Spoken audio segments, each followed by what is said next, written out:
د تورخم بندر تړل کېدو له امله افغان سوداګرو ته میلیونونه ډالر زیان اوښتی دی. سلام ستړي مشئ، پام وکړئ د یاران ټي وي یوټیوب چینل څخه تازه او مهم خبر ته. د افغانستان پاکستان د سوداګرۍ ګډه خونه وایي څه باندې 10 ورځې کېږي چې د تورخم بندر بند دی او په دې موده کې سوداګرو ته میلیونونه ډالر زیان اوښتی دی. د دغې خونې مسؤلانو له پاکستاني چارواکو غوښتي چې هغو ننګونو ته چې د دغه بندر د تړل کېدو لامل کېږي رسېدنه وکړي.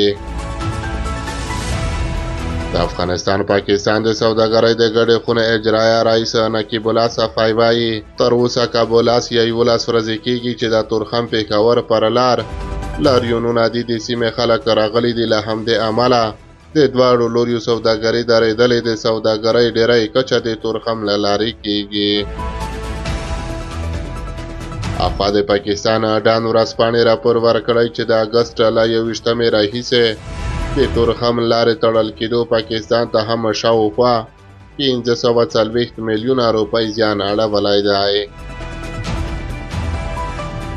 سوداګر امید حیدري څرګندوي د تورخم لارې تړل کېدو زموږ پر صادراتو ډېره منفي اغېزه کړې ده او له دغه بندره زموږ کابو 500% صادرات کم شوي دي.